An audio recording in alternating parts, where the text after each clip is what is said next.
Hello everyone and welcome back to Monsters of the Past. As always, I'm your host Mr.G. You might have noticed the time of this video and you're probably wondering how I could possibly have this much to say about this animal. Well, I don't. You'll see what I mean in a second. Today we're talking about Ichthyostega. Ichthyostega means fish roof, in reference to how its skull looks very Piscean. It had an unknown family, and it was a carnivore that lived during the late Devonian in Greenland, which at the time actually was Greenland. Ichthyostega is about 5 feet long, making it bigger than the biggest amphibian today, the Chinese giant salamander. Ichthyostega grew fame due to its role in the history of evolution, and it's popularly depicted in evolution books as one of the first land vertebrae.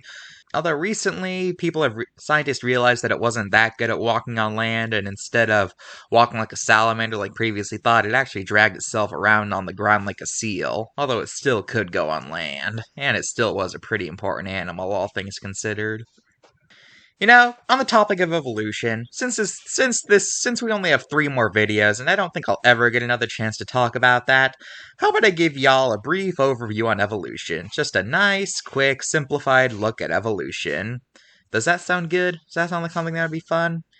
Well, if you don't think it's gonna be fun, then just skip ahead until you see a picture of the card, and then rewind a bit, so if you want to hear my introduction that badly. Anyway, here's my explanation.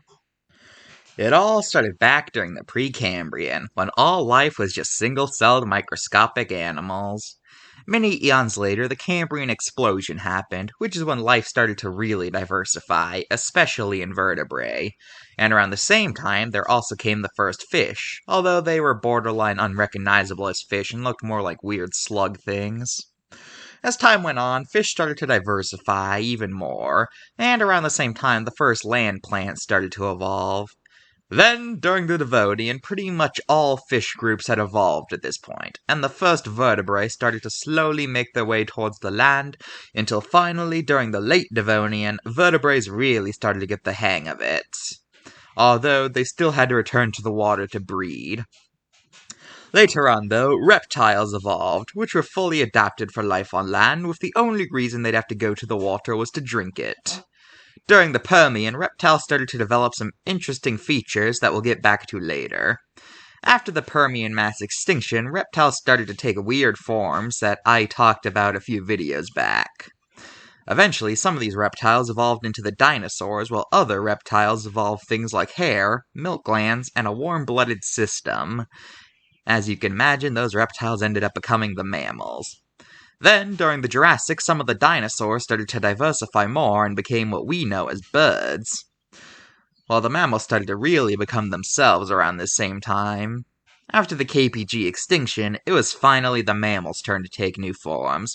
Some returned to the sea and became cetaceans, some learned to fly and became bats, and some became arboreal creatures known as primates, which throughout the years started to take more and more shapes, first starting out as weird dog-like animals before eventually evolving those familiar heads we all know.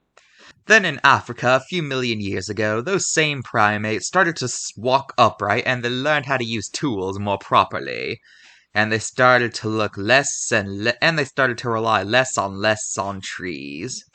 These primates started to wander throughout the globe, reaching almost all of its corners. As time went on, all but one species of those upright primates went extinct, leaving only us, Homo sapiens. And that is where our story currently ends. Yeah, sorry for the rant there, but I just really wanted to talk about evolution for once and not just convergent evolution. Anyway, now that we got that out of the way, let's look at the card. Well, this is a pretty hard card to get wrong. I mean, really. It's basically just a giant salamander, but not really a salamander because it wasn't actually a true amphibian because of technicalities. I guess I can criticize the fact that it's standing like a salamander when, as I said earlier, they would have dragged themselves on their bellies like seals. But rather than that, this card is fine. It's pretty obvious they only picked Ichthyostega due to its significance in evolution, and I don't have a problem with that.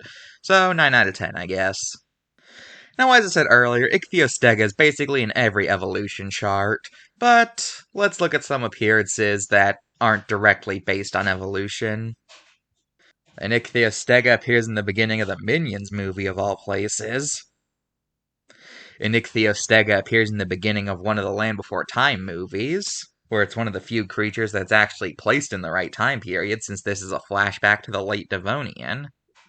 It was planned to be in Fantasia, but it was cut, leaving only concept art. And finally, it was in Jurassic World, the game for mobile devices. That's all for this episode of Monsters of the Past. Join me next time when I talk about the reverse Ichthyostega. Bye!